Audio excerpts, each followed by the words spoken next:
Merry Christmas, Happy Holidays, Happy New Year, and all holidays around.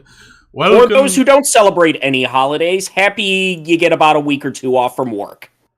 Pretty much. AKA people who don't have any emotion. Anyways, welcome to episode 127, the final episode of 2022. 127. 127. You don't know what you're even saying anymore. I don't know. But maybe it's the end of the year. We're like, get this year over with. Yeah. But eggnog and scotch. Hold the eggnog. But now we are a 3-man band tonight. It's myself, Ricky, and James. Oh God, 3MB. Oh my I'm Drew. God. I'm Heath. That makes you gender. But hey, again, I did win the WWE Championship, so I won the WWE Championship in the main event of WrestleMania, and Heath, you won. Oh wait, you never won the WWE Championship. I don't give a shit about your kids. But anyway, so what's the topic tonight? So tonight, it's the 3-man band tonight, myself, Ricky, and James, as Walter, working, and Scott. First episode Scott's ever missed of the show, as he's away on vacation with family for Christmas. So, it's just us three tonight, and we are talking Steve Austin's WCW run from 1991 to 1995. What? ¿Qué? What? ¿Qué dijo este gringo? What? ¿Qué? What? ¿Qué? What? ¿Qué? Whiskey, beer, tequila, some vodka, beer, hot dogs, ¿Qué? Beer, Stone Cold. What? Stone Cold. What? Stone Cold. Boobs. I said Stone Cold. Tits. Zep. Haha. Nikita. Anyway. Steve Austin, stunning Steve Austin in World Championship Wrestling.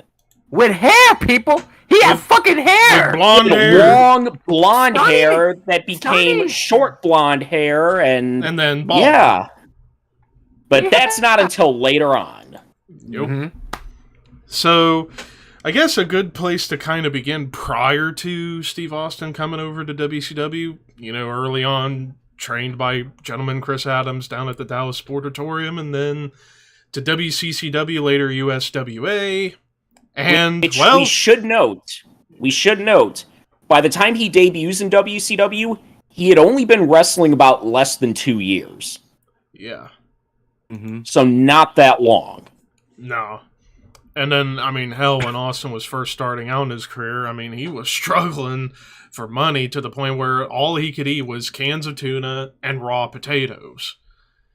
The Nutrisystem territory. Everybody went there, everybody lost weight. Yep. Yeah. No matter how many times you look at that, it's not going to get any bigger. No.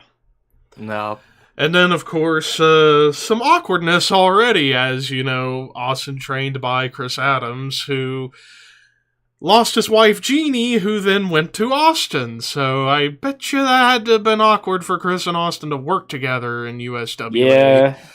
Yeah. It happens so much in wrestling. It happened, for a lot of people, it happens more often than they think. Hell, right here, 1989, 1990. Mm-hmm. But now on to when he arrived in WCW, and James, start us off on this. So he debuted on an episode of World Championship Wrestling on June 1st, 1991. It was taped May 13th, and he was first introduced from Hollywood, California. Which, if you listen to Steve Austin talk, that motherfucker ain't from California. No, he was like, who are you introducing? Oh no, you can hear that Texas accent a mile away. But he'd only been wrestling roughly 2 years at this point, comes in, his fourth actual match in the company, not fourth aired, but fourth actual match he had, he wins the World Television Championship, defeating Bobby Eaton, June 29th on Worldwide, which was taped June 3rd. He wrestled a bunch with Bobby on the house shows, which was great experience for him. He talks very good about Bobby Eaton, because Bobby Eaton, yes, he was a great tag team wrestler, hell of a singles wrestler as well. Mm-hmm. Yeah. Yep. Underrated as hell. Underrated as hell. So many wrestlers get labeled as underrated. Bobby's truly underrated. Mm-hmm. Because when people hear Bobby Eaton, they think Midnight Express. They think singles wrestler. No, tag team wrestler, not singles. But then Austin's first match on pay-per-view. Great American Bash 1991. The Capture the Flag scaffold match. Steve Austin teaming with Terry Taylor against Bobby Eaton and PN News. Now, whose idea was to put the 400-pounder in a scaffold match? Who the heck's in charge at that time? I'll give you a hint. Him Jerd. Well, who was booking at the time? Dusty Rhodes, baby. But yeah, it was a Capture the Flag scaffold match because who the fuck's gonna take a bump? Nobody. And I don't blame him. And you gotta feel bad for Austin, Terry, and Bobby, because it's like, the three of those did not belong here. But Eaton and News got the win in that match. Austin with the continual TV title defenses against Bobby Eaton, against PN News, Tommy Rich, Johnny B. Bad, Dustin Rhodes, among others. He defeated Tom Zank in, well, actually before the Tom Zank thing, the U.S. title tournament, August 25th, 1991, where he defeated Tom Zank in the quarterfinals, defeated Barry Windham in the semifinals, but losing to Sting in the finals. So just a couple of months in, Austin's being used pretty regularly in a semi-big role here. He's the TV champion, going after the U.S. title as well. You know, more TV title defenses against Rick Steiner and Dustin Rhodes. Beat Tom Zank at Clash 16 in September. Time limit draw against Dustin Rhodes at Halloween Havoc. Then he joins the Dangerous Alliance that's just forming. The Dangerous Alliance, they had all these veterans, but they also wanted a young guy in the group. Steve Austin was that. So you had Paulie Dangerously, Medusa's the managers, Rick Rude, who was the U.S. champion, the Enforcers as the tag team champions, and then Bobby Eaton. Like, that's a hell of a group to be a part of and learn from. Oh, yeah. Hell of a group. And at the time, I mean, it's like the stars were aligning. Like, Steve Austin was becoming a bigger star, slowly but surely. And why you had a group. You had a group with all the champions outside the world champion as well. Yeah? Yeah.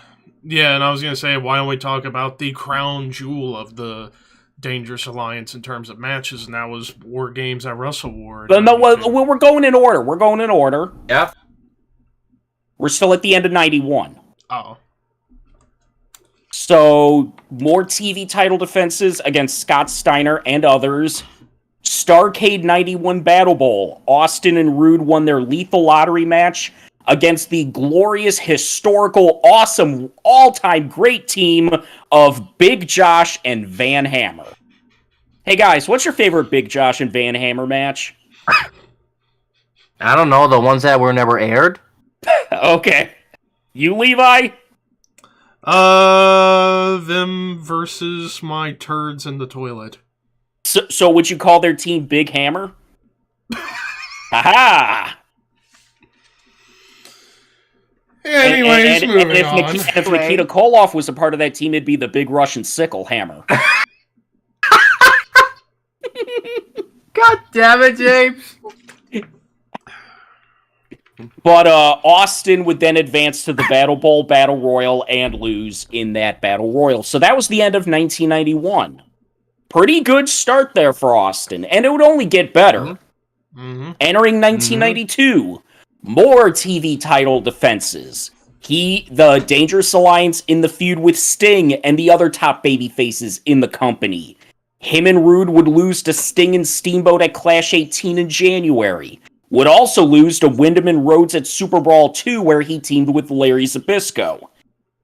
The first edition of the rebranded 605 Saturday show, Saturday Night, was main evented by Steve Austin. Him and Tom Zank 2 out of 3 falls for the TV title.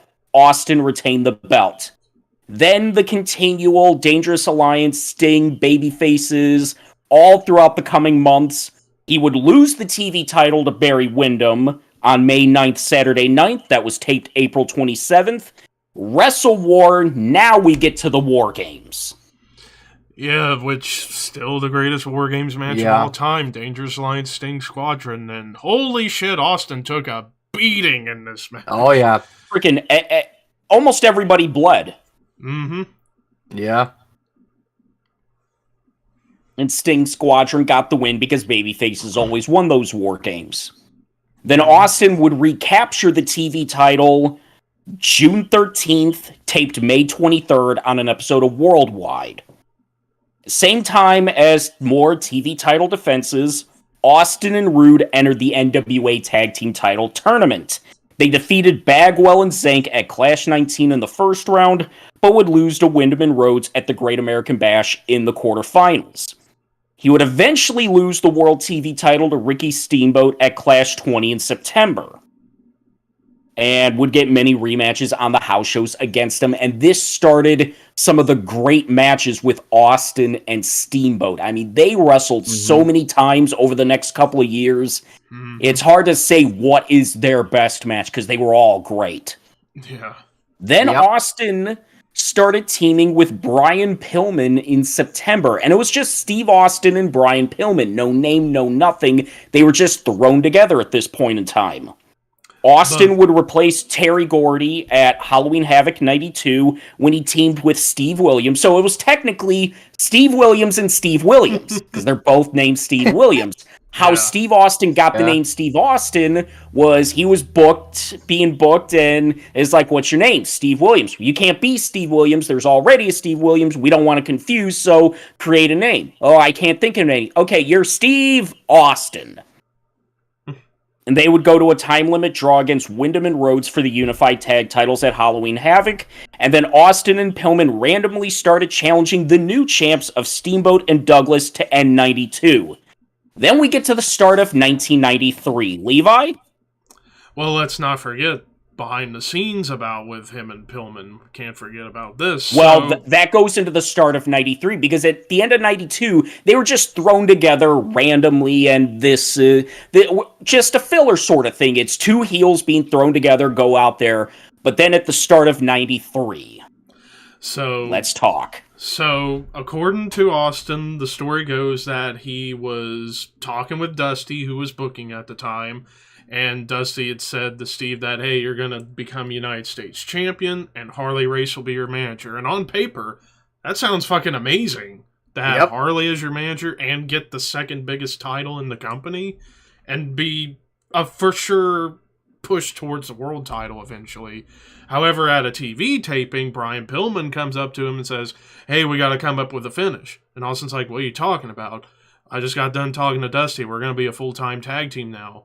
Well, that's bullshit. I just talked to him. He said, I'm getting a U.S. title and Harley's my manager.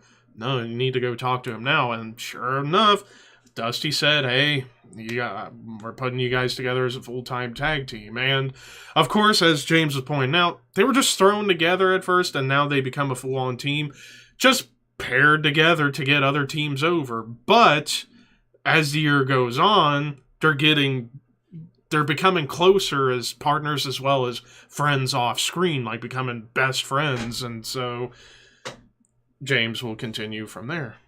Then, of course, it's like every team needs a name, so we'll be the Hollywood Blondes. It was a name used in the territorial days, but never used on a national stage. So it was perfect. Stunning Steve, Flying Brian, the Hollywood Blondes. And they were chasing Steamboat and Douglas the first part of the year, culminating with defeating them March 27th on an episode of Worldwide that was taped March 3rd to become the unified World Tag Team Champions. They'd face a bunch of random opponents, still feuding with Douglas and Steamboat, ending up on an edition of Main Event where they faced a team called Dos Hombres. They lose to Dos Hombres, and it was revealed to be Shane Douglas, Ricky Steamboat, and it was going to be them in a steel cage at Slamboree, but instead, it was going to be Dos Hombres once again, except Tom Zank replaced Shane Douglas after Douglas left WCW. The Blondes retained the belts. But then we get to the feud that the Blondes are famous for, and that's the feud with the Horsemen. Specifically, calling out Ric Flair and Arn Anderson on Flair's talk show, A Flair for the Gold, where they called them old and dinosaurs, which I should point this something. Arn Anderson was 34 during the feud with the Blondes. Brian Pillman was 31. So just a couple of years younger. So, Flair was in his 40s by this point, but Arn, well, no dinosaur. He's just looked 40 forever. Yep. Yeah. But then you get the Flair for the Old segment on Saturday night, which is one of the funniest things ever. If you've never seen it, check it out. But you have Austin as a guest on the Flair for the Old, and then out comes Ric Flair, which was Pillman, and it was just so hilarious. Hey, wake up! Flair for the Old, live in Technicolor, and Here, open up! And then Arn comes out, and Austin delivers one of the most savage lines in promo history. Last time I saw a body like that, it had an apple stuffed in its mouth and was roasting over an open flame. Because early on, with Austin, it's like, yeah, he had the stunning gimmick, which was essentially like an extension of Ric Flair to an extent, because he came out with the robe, the long blonde hair, and how this point he has short blonde hair. But didn't have that much in terms of mic skills early on.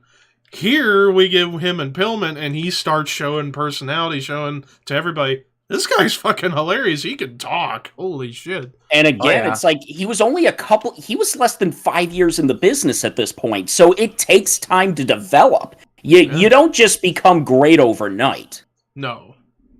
So we get Clash 23 in June. You get the Blondes versus Flair and Arn for the Unified Tag Titles, 2 out of 3 falls. Flair and Arn win 2 falls to 0. But you get a disqualification that leads to the Blondes retaining the belt. Fantastic match. Granted, at the time, it was the lowest rated Clash of all time. Which is one of the reasons why it's like, oh, maybe these Blondes aren't as good as we think they are behind the scenes. But on screen, they were amazing. But it leads to the Blondes versus Arn Anderson and legendary 4 Horsemen Paul Roma in a feud. Again, legendary Horseman Paul Roma? Of all people. Of all people! The job guy from the WWE? Triple H's quote. It's like you have Ric Flair, Arn Anderson, J.J. Dillon, Paul Roma? What? One of these things just doesn't belong here. You get the match between the two teams at Beach Blast where the Blondes retained, leading to the Clash in August where you get the rematch. Unfortunately, Pillman's out injured, which normally you could reschedule things. However, the Disney tapings are starting to air soon, where it shows Arn and Roma as the tag team champions. Initially, they were going to drop them at Beach Blast, but it's like, oh, we'll swerve the fans. But now they're backed into a corner where we have to do the dropping of the belts at the Clash. So, Hollywood Blonde, honorary Hollywood Blonde, Lord Steven Regal, and Steve Austin lose the belts at the Clash. So while Pillman's recovering from injury, Austin's starting to do some singles work, as Colonel Robert Parker wants to be Austin's manager, getting Austin U.S. title shots. He loses to Dustin Rhodes at Halloween Havoc. At the same time, they're teasing a potential Hollywood Blondes face turn with the Nasty Boys swooping in and getting a tag title shot. So it's like, oh, are the Blondes going to go babyface? And Austin's getting this. But eventually, after Halloween Havoc, we get the end of the Hollywood Blondes. 10 months in to their team. Like, when people talk about the great Hollywood Blondes team and one of the best teams of the 90s, they teamed for less than a year. Yeah. And then, a lot of it... Yeah, I was going to say, and then, of course, people have their theories as to why they were split up so soon. Like James Robb, rumor has it was because of the low Clash rating for Clash 23. And then Austin's view was that apparently they got too over as a team when we all know that originally they were just put together to make other teams look good. Yeah, they were going to get the belts, but they were mainly done to put other teams over to make them look good. But they looked good. They looked better than most teams during this point, so they just became one of the most over teams across the board in pro wrestling, and it backfired in WCW's faces, thinking, yeah, they got over, let's split them up, essentially. So there's a long history of companies de-pushing teams or whatever because, well, they didn't get over the way we wanted them to get. Like, you won't get over this the way you want to, you'll get over the way we want to. Kind of reminds me of a lot of WWE guys, like Made in English, Rusev. Zack Ryder. Yeah. It's like wrestling has a long ass history, not just in recent WWE's history. Nope. But it's like, oh, we're gonna get this great feud between Austin and Pillman.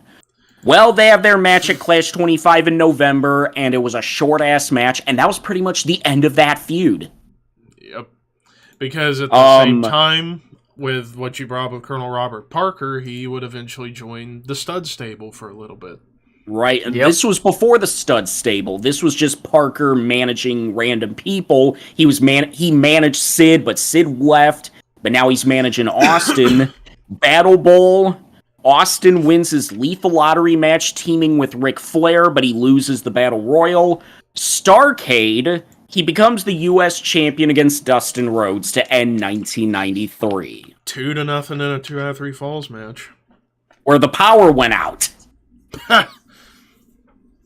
But now, 1994, various U.S. title defenses against Dustin Rhodes, Johnny B. Bad, Brian Pillman, others. He was a part of the 6-man tag Thunder Cage at Super Brawl 4. He teamed with Rude and Orndorff, losing to Sting, Pillman, and Rhodes. He was challenged by the Great Muta at Spring Stampede. He won by disqualification via the whole over-the-top rope rule. Then he started a brief little feud with Johnny B. Bad, beating him at Slamboree, and then retained against him at Clash 27 in June. Then the stuff with Ricky Steamboat. The really good stuff with Ricky Steamboat. Like, when people think Austin and Steamboat, they think of this 94 stuff. Yep. The Bash at the Beach match, fantastic. Still one of Austin's best matches, and one of Steamboat's best matches, too. Mm-hmm. But Austin defeated him. Then the match at Clash 28 in August, which was another great match. Loses the U.S. title to him. Then you get some rematches on the house show afterwards. But then Steamboat gets injured. Steamboat is replaced by Sting on the Hulkamania tour in September. Fall Brawl 94 was going to be like the rubber match between Austin and Steamboat. But Steamboat's injured. He surrenders the title to Austin. Austin's the new U.S. champion. WCW Commissioner Nick Bockwinkel comes out and says, well, you're going to defend the title right now. And Austin says no, but it's like, you're going to defend it. And here's your opponent. Ho! Hacksaw Jim Duggan. And 35 seconds later begins the start of the descent of Austin in WCW because he loses the belt to Duggan.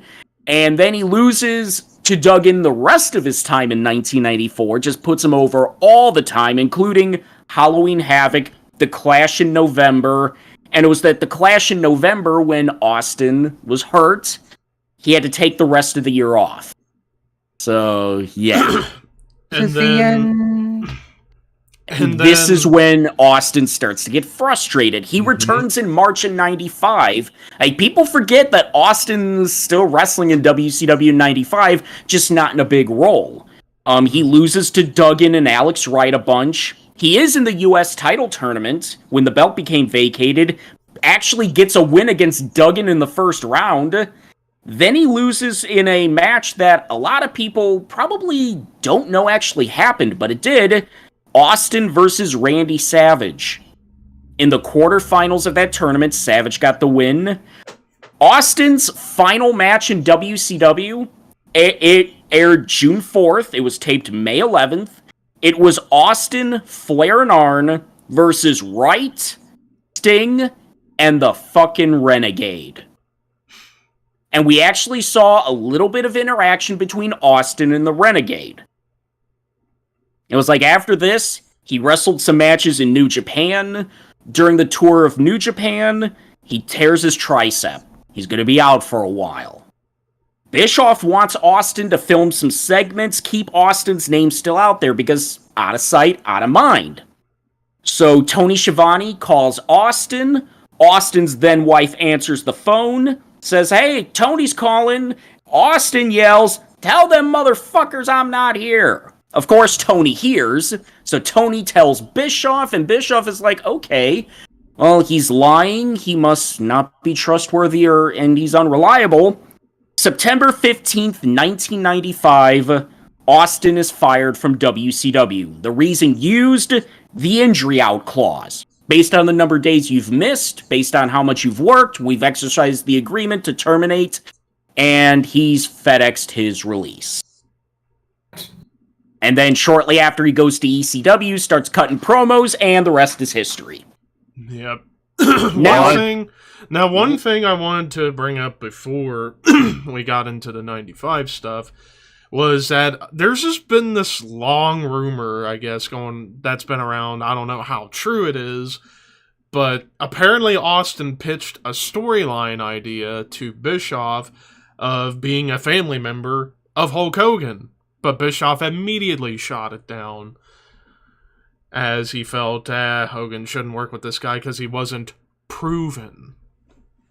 Which even Austin's, years later, Austin said, like, yeah, Bischoff was right. I was just a good in-ring worker. Mm-hmm. Which, the whole narrative that WCW made the biggest mistake ever is completely false. Because Austin had to become Stone Cold. He was never going to be Stone Cold in WCW. Yep, pretty much. We just call it a mistake in hindsight just because, well, look what happened. But at the time, no. Again, even Austin has said, you know what? I deserve to be fired at that point. I was being a pain in the ass. I wasn't what I became. I was just stunning Steve Austin, good in-ring technician. That was about it. Yep. But, that was Steve Austin's WCW run altogether. So, you had your ups, you had your downs, some great matches, some bad matches. Some what the fuck matches, yeah, but two-time TV champion, two-time US champion, unified tag champ. He won every belt but the big one. Yeah. Yep. But the big stuff that we'll always talk about here is stuff in the Dangerous Alliance and Hollywood Blondes and the stuff with Steamboat and him being fired. Because it was the famous, it was the big thing with this character for years. It's like, I've worked hard for 8 years. I was fired over the phone and blah, blah, blah, and all that stuff. And that, like, without him being fired, there's no Stone Cold. Mm-hmm. Yep.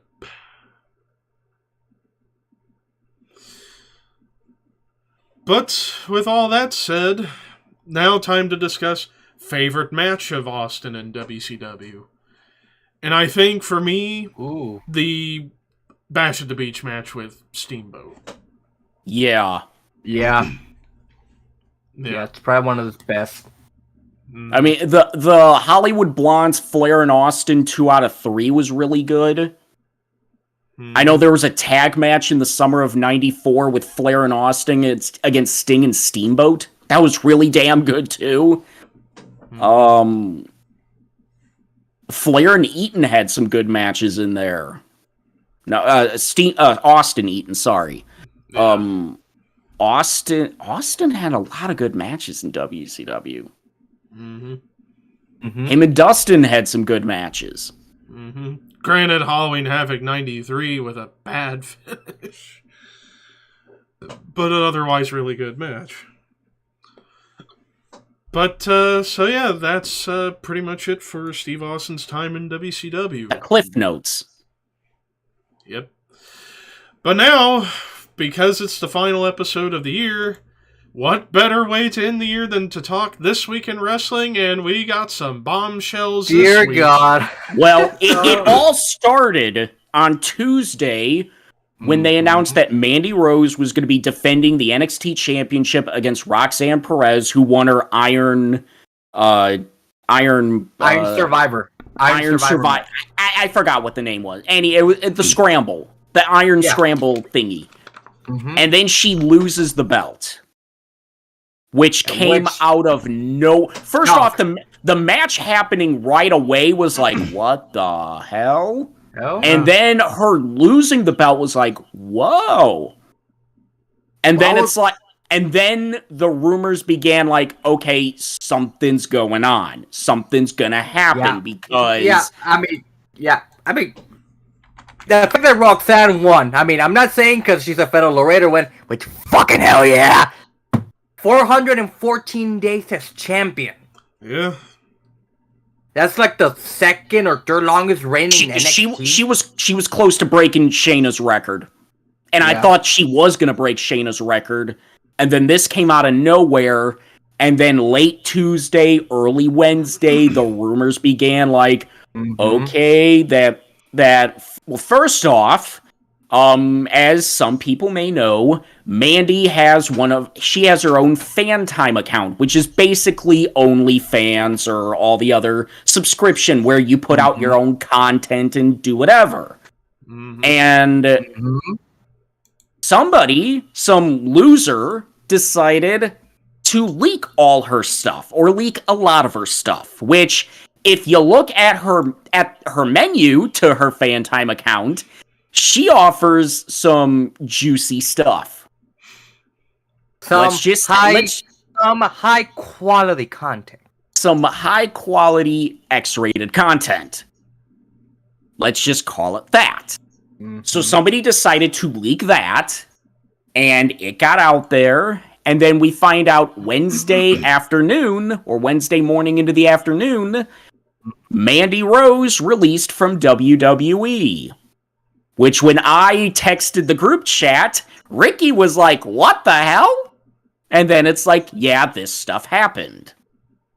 I was like, what? And then Walter had to say, I bet Levi's trying to find them, which, yeah. But let's look at it from all perspectives. First off, from WWE's side. Apparently, they didn't have much of a choice because of the Mattel deal, which is their action figure deal.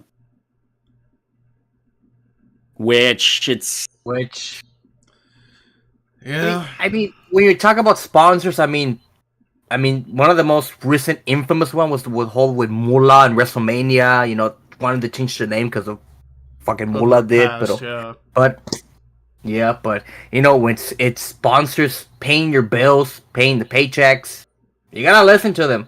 Although I do find it hilarious when people say, oh, Mattel didn't care back in the day when they did Playboy. It's like, Mattel has only been their action figure distributor since 2010? Yep, 2010. So do your fucking research before you say stupid shit. Okay? But then it's also there's conflicting reports about they told Mandy, stop your stuff. And Mandy didn't. Should Mandy have known better? First off, Mandy uses her WWE name as her account name, which that's immediately one of those. That's a red flag. It's a red flag. Do what you want, sell what you want. Don't use your WWE name doing it, because trying to make money off of a name that WWE owns. That's kind of yeah. But it's one of those, apparently she was making more doing that than she is with her WWE contract. Could you blame her for saying, like, fuck no. taking bumps, I can make more selling pictures and videos and all that stuff, which make the money that you can. If you can make more doing that, then go for it.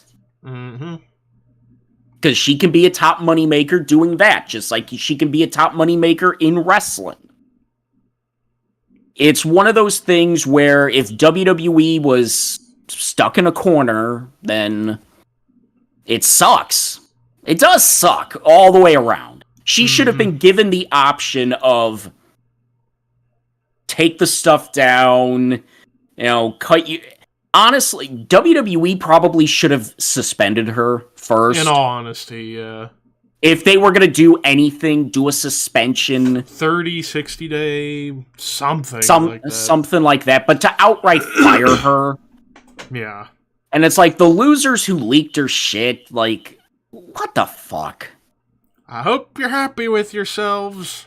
And I hope she sues the fucking pants off you. Because that is fucking illegal.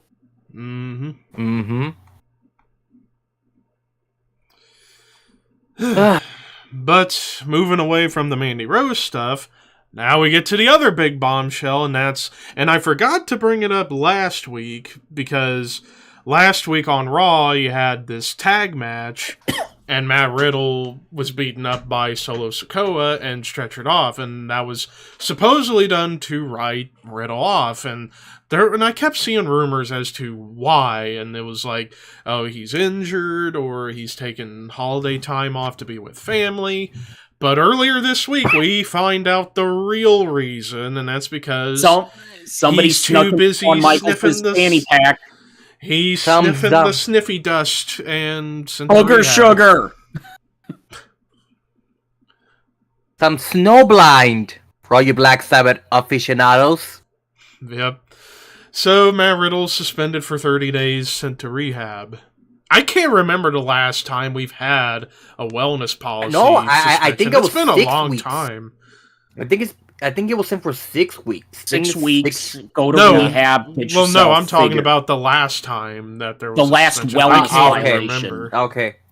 Yeah, the last wellness policy. Yeah. Was it with Roman when he got suspended? No, I think Joe violated it once in like 2018, 2019, something like that. It's been a long time since WWE kind of no longer considers marijuana an illegal drug. Here's the thing with Riddle. He has nobody to blame but himself for this. Because he's allowed to do marijuana. Don't fucking push it. Nope. You dumbass. But hopefully after this stint in rehab, come out alright and get back on track. I mean, thank God it wasn't anything stronger, because if it was something stronger, it would have been worse. Yeah. Like heroin, if he found out he was a heroin guy, oh God, he'd be on a downward spiral. I think if it was something stronger, WWE would have fired his ass. Or it would have been a longer stint in rehab. Like 6 weeks. Maybe longer. Maybe 2 after months. WrestleMania, because now with, of course, Riddle on rehab, Randy kind of still unknown. Randy's still out, yeah. Are we ever gonna see the match between those two eventually? I think we'll still get it. But that's neither here nor there. Mm-hmm. And then we had last night on SmackDown. Now, yeah, we were thinking with this whole Sammy thing, getting his hair cut and his beard trimmed, we were thinking, oh shit, is this going to be the night? Nope, it wasn't last night. Nope. No, all it was setting up was final SmackDown on the 30th of the month. We're going to get Sami Zayn and Roman Reigns versus the most unlikely team ever, Kevin Owens and John Cena. And I love how they build it up with Cena on the screen cutting the promo, saying, I got a text from KO saying, you've had a match at least once since 2002, but you haven't wrestled this year. Well, I need to fix that, and I'll be your tag partner. Ho, ho, holy shit! Maybe it's next week is the night? The betrayal? It'll be the 30th. Yeah, it's the 30th that the match is happening. Maybe. So it'll be 2 weeks. Yeah. So Sammy takes the loss, and then post-match, the beatdown? Maybe. To end the year with the most tear-jerking moment in company history. Why? Why would you do this to this poor man? Then again, it's either that. I mean, it has to be before WrestleMania. I mean, Montreal and Elimination Chamber's coming up, so I don't know. Maybe Sammy versus Roman for the title inside the Chamber. Sammy comes up short. I don't know. Depends how they're gonna do it. KO Sammy versus Usos at WrestleMania that way. Yeah. But yeah, again, just the referencing that Cena hadn't wrestled this year in his promo, I was like, oh, smart. Yeah, and of course, that botch from last night. Oh, yeah. What botch? That top dollar. Yeah. When he tried to do the flip over the top rope and he fucking landed bad. Oh, God. Can't be as bad as Matt Seidel's botch. It's not bad, but it's still like, oh god, like even was like, oh, cringe. And even he was like, yeah. Oh god, even Michael Cole was trying to like, I guess he didn't stick the landing as much or something. I don't know. Oh, we get to oh, are you fucking serious? We also get the debut of Uncle Howdy. Yes, in an awesome segment with LA Knight. Holy shit. Fucking LA Knight, fucking fire on the mic. And that little tribute to Luke Harper. Yeah. At the beginning of Brace Pro. Yesterday was his birthday. Yeah.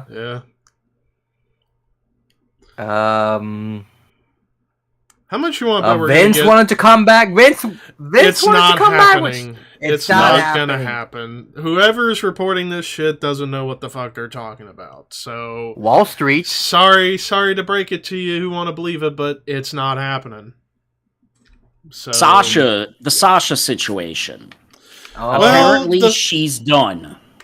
Which she is going to be done, and she's got some stuff to do over in Japan. And then from there... If the Jacuzzi wants to pay her, they'll fucking pay her! But now, apparently, she wanted about the same deal as Charlotte and Becky. WWE wasn't going to pay her. Which, to be fair, little unreliable. Little injury, a little bit with injuries. Yeah. It's like... Charlotte and Becky, they're reliable. Mm-hmm. They don't get injured often. And let's face it, and I've said this a few times in the past with Sasha, I'm not the world's biggest Sasha Banks fan as a person, because she does come off as a bit of a bitch to people, and I don't like that about her. You have to be that way. Little. Okay, she is a bitch. There you go.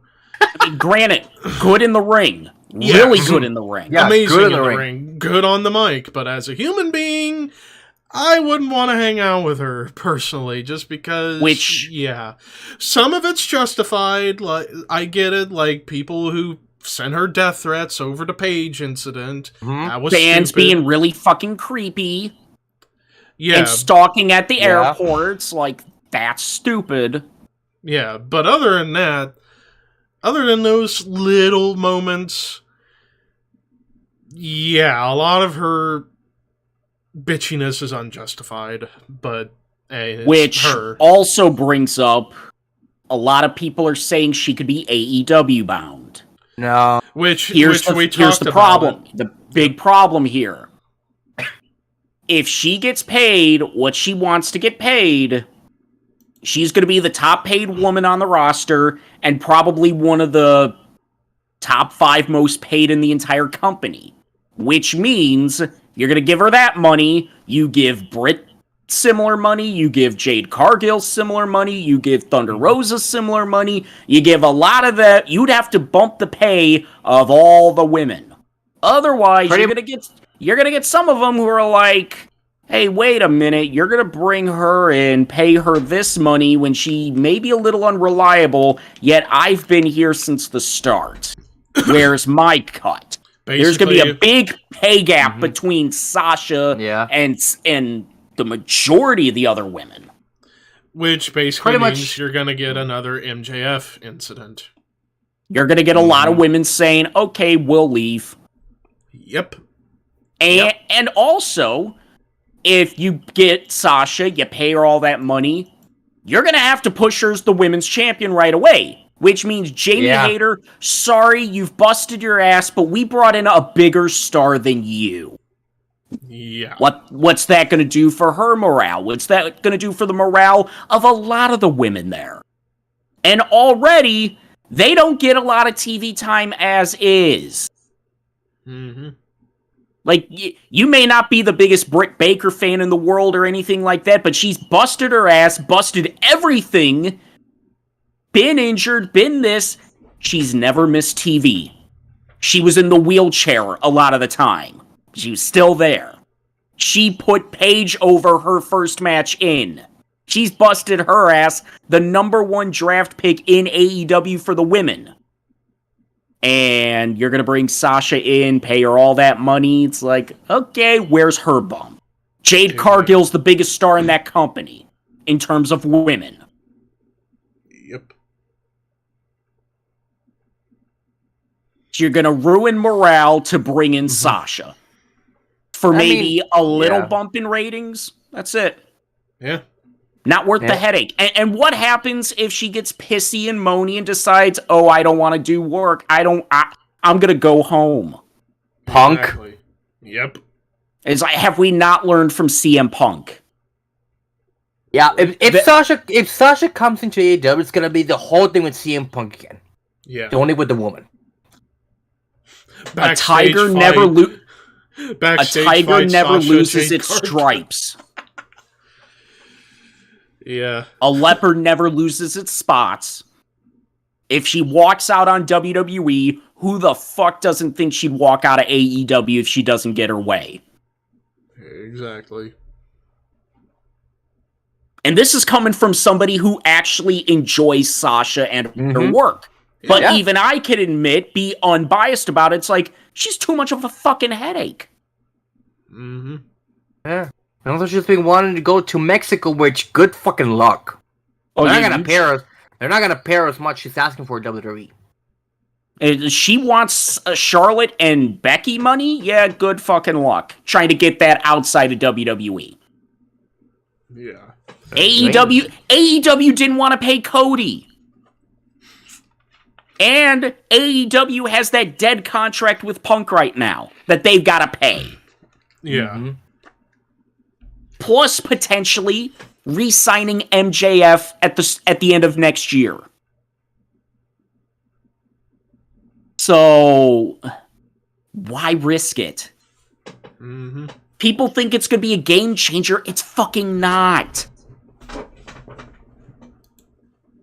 Yep. No, it just... and at this point, I don't give a shit what Sasha does. I'm more worried about if Naomi's gonna come back or not. Yeah. I was reading why doesn't anybody talk about her? I was reading that she asked like a couple of weeks to decide, or maybe she has not that much time to decide. Or she's gonna come back. She's gonna leave. Which, honestly, I think she would go back for the sake of her husband. Yeah, like I said, come back, give her the title, put her in the bloodline. I mean, there you go. Obviously, yeah. Yeah. But also this week, at least over on the AEW side, we had the MJF Ricky Starks match, which I saw the ending, and it was done right to still keep Starks looking strong, but also to protect MJF. Because after the promo they cut last week, I have a feeling that this is going to be feud of the year for AEW in 2023. Because you know they're going to have many more matches. Yeah, that better. We already know what MJF's next program's going to be with Bryan. Yeah, that's going to be interesting. Because Bryan and that's going to be some good stuff. There's a lot of potentially good shit with MJF. Like whatever MJF does next year, that is going to be must-see television on any promotion. Yep. Specifically because he's a free agent January 1st, 2024. Mm-hmm. Mm-hmm. So, Yep. And like I said, end of the year, next year, Rumble. Things are starting to heat up for the Rumble match. I was reading somewhere that for the Forbidden Door entry, which I'm like, who they're gonna bring? Hopefully somebody. Mm-hmm. I mean, I don't know. Like, just still thinking the whole thing with the Rock thing with Roman. I'm like, just there's talks that Roman's gonna be main eventing both nights. That's a possibility. That's a possibility. That is if they end up splitting the belts again, which I hope fucking no. Please don't split the belts. People that want it so bad. Okay, so you're saying you don't want the Intercontinental and US belts meaning anything. Exactly. Because once there's two, those two belts don't mean shit. Yeah. Just give him Roman a new title design. The singular belt. One title. A gold belt, because everything he touches turns to gold. And the whole thing, and then you got people saying, oh, keep the belts unified and bring in a new belt. Okay, what the fuck does that do? 2 world titles, unless they mean equal, it doesn't work. It's never worked. Keep them unified. Keep the tag titles unified. Unify the women's belts. Because the SmackDown women's division is dead. Yeah. That division is dead. Needs all the help it can get. Unify the belts, potentially SummerSlam. Who knows? Or fuck it, unify them at Mania. Yeah. Yeah. Winner of the Women's Rumble, one of the women's champions, challenges the other one. Unify the titles. I mean, we got a lot to think about, too, with Rumble coming up next month. Yeah. Yeah, I mean, Cody, pretty sure getting ready to come back. I mean, we all know he's gonna be the one winning the Rumble, unless they fucking give us a swerve out of nowhere. Like Sammy winning. Oh, God. And they basically give Sammy, you've got this amount of time to forfeit your match. Or else. Yeah. And then he doesn't, and he gets the shit beat out of him. To where it's like, oh, he's not gonna come back at all. And then maybe he has the match at the Elimination Chamber. Like, screw WrestleMania. I wanted it at Chamber at Montreal. You know? I mean, so much can happen. And because it's Montreal, the Bloodline will pay off a referee to screw Sammy. Ha-ha! Yeah. Because we gotta redo the Montreal screw job every few years. Because Montreal. Yeah. Montreal, people. You screwed Brett. You screwed Brett. You deserve to be screwed. You deserve to be screwed. Oh, Vince. Oh, God damn it. Speaking of Vince, there was the Vince documentary on Vice this past week, which was garbage. Because it was Dark Side of the Ring, past all different stuff, clipped together, a couple of new interviews from Meltzer and Alvarez and Bruce Hart. But other than that, it was just shit we've already seen. The one on Netflix is going to be so much better. Cancel it? I thought they would. I thought they canceled it. I believe they brought it back. That'd be interesting. I know there's rumors that they're gonna possibly cancel the Hulk Hogan biopic because Chris Hemsworth's taken time away from Hollywood. So it's like we've been hearing so much about that for the last few years. It's like, yeah, scrap it. Mm-hmm. Yeah, because the whole thing with Hemsworth, he got like his arms so freaking huge heading into the new Thor movie, and I was like, I know why, because he's set to play Hulk Hogan in a biopic. But now that he's taken some time off from movies, it's probably not going to happen now. Unless he, after finishes Hulk Hogan, then he's done. Yeah. Yeah. I mean, that could happen. And maybe gosh, contractually. And I wonder why he's taking a break from movies. Right, Ricky? I wonder It's why. a word that starts with W and ends with E because fuck those people. Anyways. What's a whore? Is that like a Klingon? But what else has happened? Supposedly, rumor Regal vice president, which Regal has come out on Twitter and said that unless he says it, it's not true. Yeah. I mean, we know he's gonna be WWE Bond next year, right? And apparently he can't be on TV for a year, which he doesn't have to, and he has to end his podcast. Well then.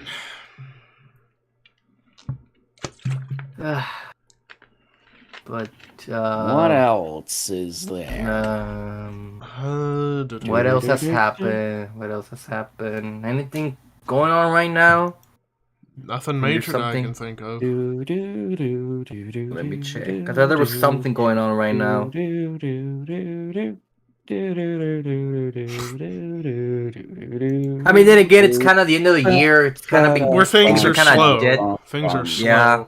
Things won't rev back up until January comes around.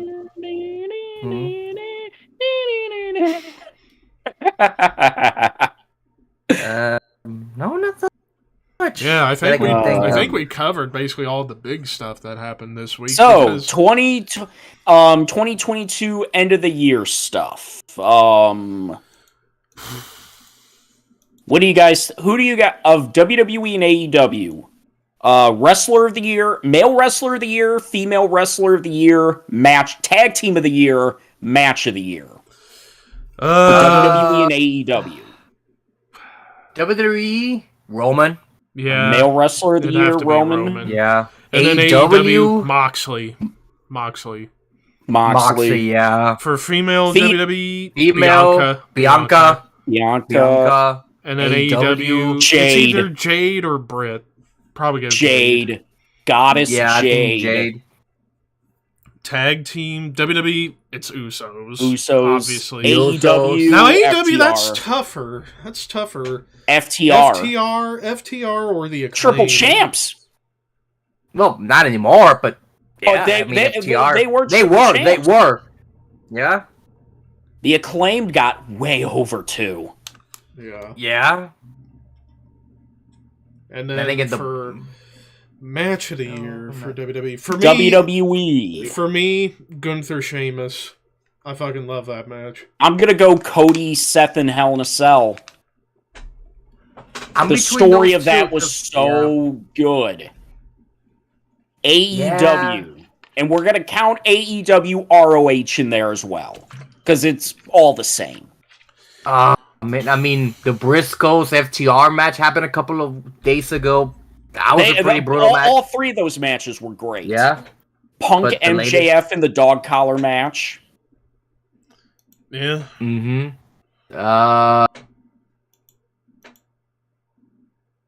Trying to see what else. No. I don't know. How about most what the fuck moments from both companies? Oh god, that could be a top 10 list. The WWE Vince retiring. Vince retiring. And then for AEW, Brawl Out. Yeah. I'm old, I'm tired, I'm hurt, I'm working with fucking children. That Muffin Gate. Gate. Needs to be a t-shirt.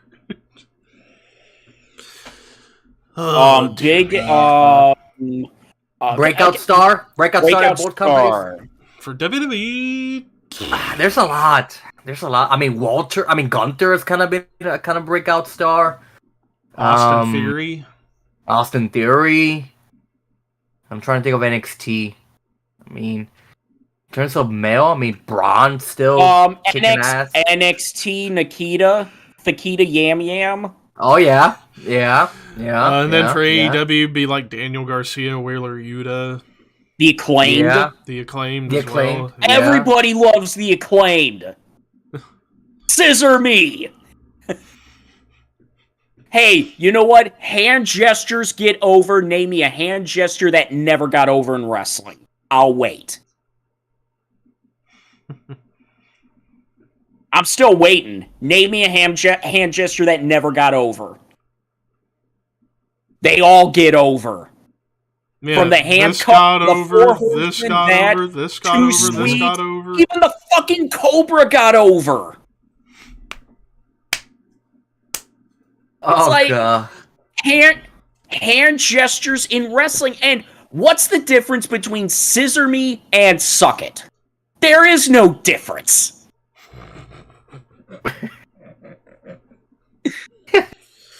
But okay. Promo of the year from each company. AEW's easy. It's MJF's nuke. It's between that or MJF Regal. No, or MJF Starks. Or even MJF Starks. It's MJF had just MJF. Yeah. And then for WWE promo of the year. Oh God.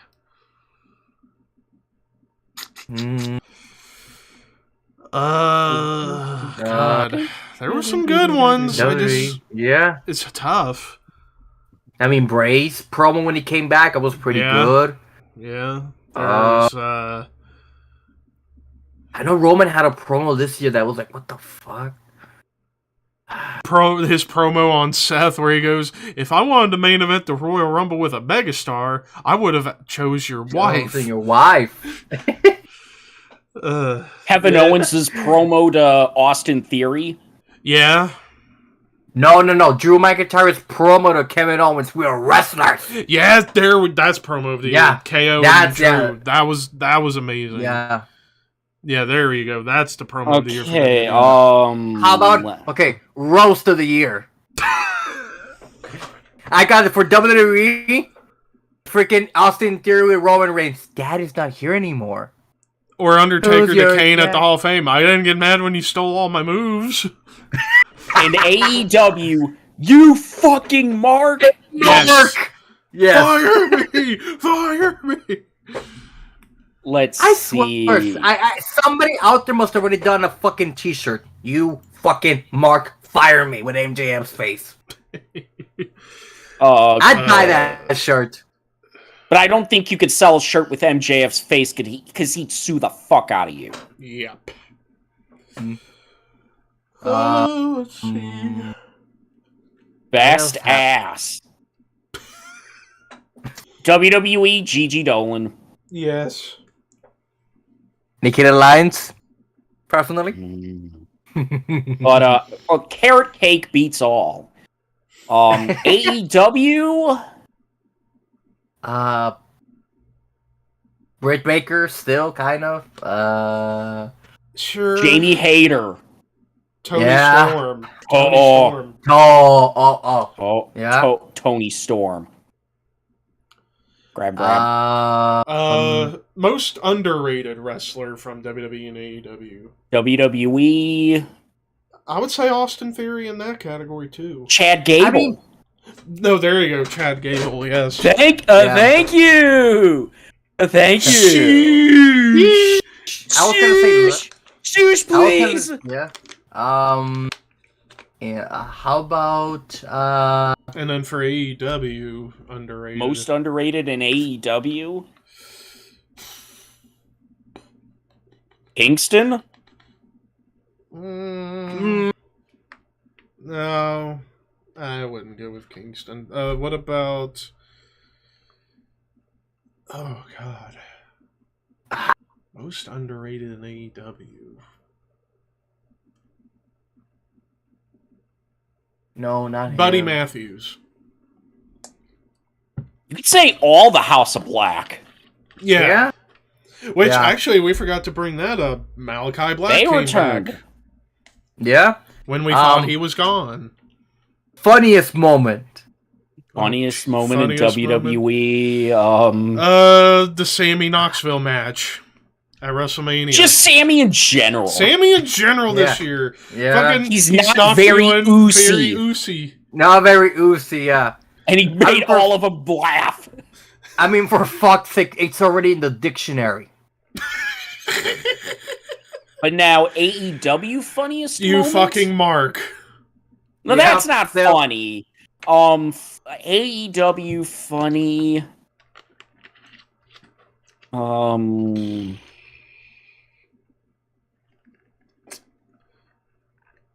Any comedic segment that involved Jericho.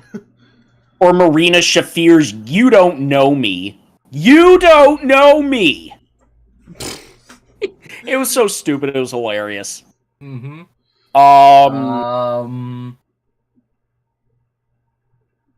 Shocking moment of the year. Well, that goes that with what the kinda goes fuck. with what the fuck. Oh yeah. How about most disappointing wrestler of the year? Ooh. WWE. Drew. I mean, no. I mean, disappointing wrestler of the year, WWE.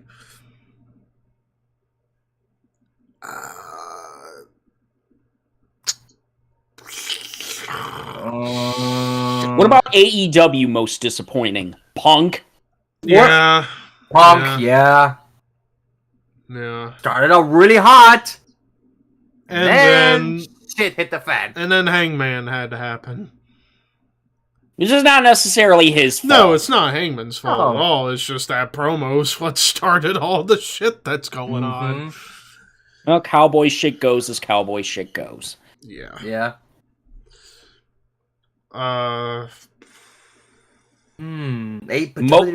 Most improved. Most improved. Okay, in most WWE? improved. Braun Breaker. Yeah. Mandy. Or Mandy. Yeah. Mandy. And then AEW.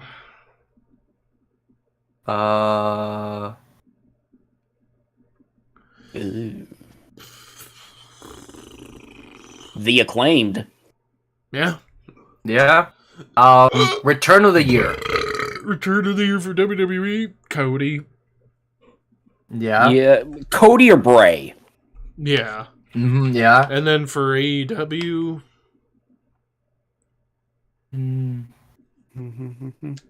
I don't know. I don't know. I mean, how about debut of the year? Well, WWE was Cody. Yeah. Cody at Mania. AEW. Paige. Claudio. Saraya. Saraya, probably. Maybe Claudio. I would say Claudio over Saraya. Yeah, but for WWE biggest debut, Cody. That don't count. That was a return. We said for return. That was a return. Well, okay. Technically, he was never American Nightmare in WWE. Yeah, technically. Debut in WWE.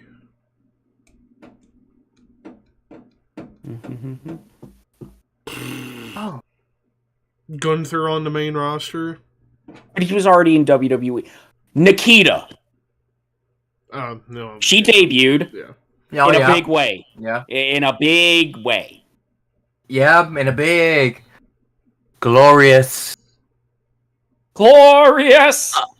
Glorious. I will give in. I will give in. I gave in a long time ago.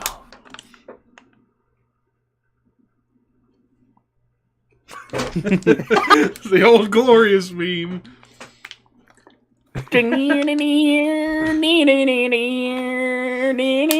Just randomly. King Ross. He is King Yes. Ross. He is I remember those. Back when What Culture was fun. Back when they But had still ran by- people. But still ran by stupid marks. Anyway, We're all marks. I don't give a shit. Wrestler to look out for in 2023. Ooh, for WWE, I would say either Austin Theory, LA Knight, or Karrion Kross. Gunther. Or Braun Breaker. Sammy. Yeah. And then for AEW, Ricky Starks. Yeah. Yep. Well, I think that's... any more categories? None that I can I was gonna say. Oh, how about saddest moment? No, how about most painful moment of the year? WWE. Now, seeing Cody. Injury. Yeah. Cody wrestling with the torn painful. pec in WWE, and then for AEW, the concussion on Hangman. Oh God, yeah. Oh God, I was uncomfortable. Took that. And I could have lariat. went to that episode and saw that as well as the MJF Regal stuff. But yeah. Still remember when Cody was like, "Oh God." Yeah, the moment he revealed, the crowd just went, "Oh fuck." Like, you can't fake that. Champion of the year. Best champion. WWE is Roman. AEW. Jade. Yeah. Jade or Mox. Jade.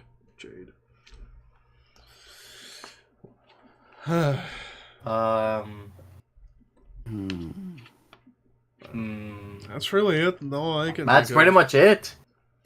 And with that said, ladies and gents, that does it for the Shadow Kvlt for 2022, because we are taking the next 2 weeks off for Christmas and New Year's. But a reminder to everybody as to what's going to be coming for January. January is going to be 30th anniversary Raw and Royal Rumble related stuff. So Raw is Triple X. when we come back, it'll be January 7th, and we're going to be talking Royal Rumble 93. Following week, we're going to be talking the top 10 Raw matches of all time. Week after that, Royal Rumble 2003, and then ending January with top 10 Raw moments of all time. And with that said, ladies and gents, once again, that will do it for us. But before we go, it is plug time. James. You can find me on my YouTube at We Are Pro Wrestling, still continuing the 31 days of We Are Pro Wrestling, uploaded day 17 today on Bianca Belair. Tomorrow is the biggest episode yet, the longest episode yet, as I talk about MJF's 2022. And you can find the entire schedule on my Twitter at WAPW_wrestling. So follow me there, subscribe on my YouTube, and also follow me on my Instagram at WeAreProWrestling_YT. Ricky. You can find me on my dead Twitter, Hermaster18. Haven't used that shit in like weeks, because still waiting for the inevitable. You can find me on my Instagram at Arcaramon Metal Guy, where I post all my CD collection, some funny photos about my life and all that, mumbo jumbo. You can catch me on my YouTube channel at Horror Master, which I'm currently working on next Rank-A-Mall. I'm going to try to make more Rank-A-Malls in the near future, and the first one I'm going to do coming back is going to be on Death Discography, so stay tuned for that. You can catch me also on Leva's channel doing both the Shadow Kvlt and the Horseman Podcast, which Leva will tell you all about it in just a bit. Which, of course, jeez, voice crack. You can subscribe to me on YouTube, ThrashManiac99, as currently in the middle of the 12 Days of Metal series that Ricky is also a part of, as well as Walter from here, and a couple of my friends, Just Joshin and Tristan, aka Boss Antelope, who's always in the chat. Currently, as far as how far in, so it started back on Tuesday. We did classic metal, then to doom metal, speed metal, thrash metal, and today was the black metal episode. Tomorrow is going to be death metal. Following day is going to be progressive metal, then power metal, metalcore, gothic metal, grindcore, and ending on Christmas Eve with alternative metal. Please. But also come. Oh, please touch me, baby. Oh. What happened? What happened? What? Like, honey, come on. What happened? Levi? The Zevgasm struck on Twitch. There you go. Yes! Yes! There's What the a way to year end, ender right there. What a perfect way to a happy ending. As Cybertech Chick, thank you for the sub for a whole year. Jesus Christ. Thank you. Yeah, thank you, Andrea. But, where was I? Oh, yeah, so also not only with the 12 Days of Metal stuff, this Monday, 5 other videos are going to be coming out during the week, and it's my top 50 albums of 2022, but you guys will get a sneak peek at the top 10 in tomorrow's Horseman Podcast episode 73. Finally, after 2 months, we're finally doing an episode. Although, I'm going to be talking to the rest of the guys about it eventually. But tomorrow, episode 73, the album of the year for 2022, as well as, well, you can't see it there, it's at the bottom of the shelf, but opening Christmas presents that we got for each other. So that's going to be very, very fun, very nice, very evil. Maybe. Evil indeed. Maybe a little evil. Yes. Because if You don't watch, fuck with you Danhausen! will rue the day. You don't fuck with the Chuck! But, so that's coming up, as well as towards the end of the year, I'll have a giant CD collection update video, because basically I'm going to be changing how I'm doing the updates now. Instead of trying to do them every month, I'm going to do them every quarterly, so like every 3 months, you'll get a CD collection update. And this next one, it's going to be the biggest one yet, about 50 CDs, maybe more. So I gotta go through a bunch Popcorn people, it's gonna be a hell of a ride. Yeah, I might actually premiere that episode. Giggity giggity, giggity goo. But, and then, Stick of around. course, ending the year on New Year's Eve, I'm going to be doing a live stream with people talking about most anticipated albums for 2023, which already, we got some big heavy hitters already planned. Metallica being the biggest of them all. So that's... WrestleMania, the album 30th anniversary. I mean, Technically, it next year's the 30th anniversary. Yep. Produced by Simon Cowell. oh, I cannot Who wait would've- for us to revisit Heroes of Wrestling next year. I cannot wait. We are doing commentary of that. Oh yeah, We're gonna commentate that shit like never seen before. We are Mystery Science Theater 3000 that, and it's probably going to be recorded beforehand. Yep. It's the 90s. Do a lot of coke and vote for Bill Clinton. Yes. So you're gonna hear me speak a lot more Spanish than usual. And he can say whatever he wants because he's the only one who knows what he's saying.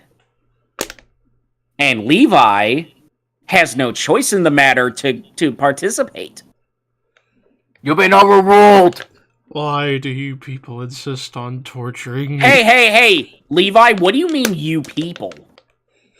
All of you who forced me to, who strapped me down, fucking put shit in my eyes and keep them open the whole time. Stop it, torture me. It's like, please, "Ah!" stop it! Like, no, Dude, you're not gonna make but me go through this again. No. But it's gonna be It's gonna funny be fun. because we could do funny commentary over really crappy wrestling. Yeah. And it could be the start of something where we could maybe do Boobs, UWF boobs, Beach Brawl. And more boobs. Oh god. We could do UWF Beach Brawl commentary. We could do some other crappy wrestling that's not really copyrighted by anybody. I Yeah, think that's it. But yeah, that's gonna be for the whatever year anniversary next year is. Third third anniversary. Yeah, the third anniversary. Yeah. Yeah, and every anniversary is gonna be something to do with Heroes of Wrestling. It's great. Give me some of that shit. Levi, you know you love it. Somebody get me a bottle of Everclear and the sniffy dust to get through this shit. Hey, I had to get you on that one. I'll call Matt. Oh, thank you. But anyways, before I lose any more sanity, well, the little amount of sanity I Nikita's have left, dick.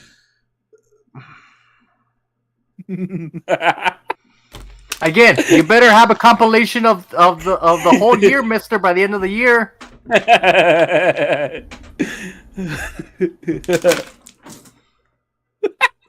right in the eyeball.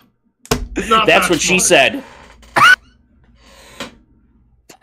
Oh, God. And that's what she did, too. But anyway, to end the year, everybody, hope everybody has a Merry Christmas, a Happy Hanukkah, Happy Kwanzaa, Happy whatever holiday you celebrate or do not celebrate. But most of all, have a happy and safe New Year. We will see you, and put that away, Levi. Have a safe and happy New Year. And anything else you want to say, Ricky? I don't know. Anything you want to say, Levi? To quote Walter, screw you, it's Merry Christmas. Feliz Navidad. Feliz Navidad. Yeah, that bitch. Prospero año y felicidad.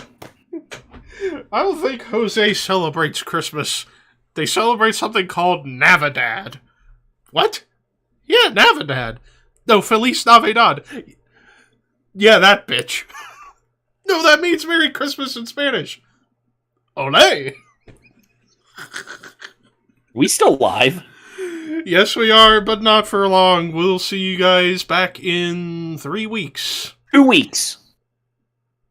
3 weeks. Whatever. It's 2 Come on! In 2023. Do math. And on that note, everybody, have a happy holidays.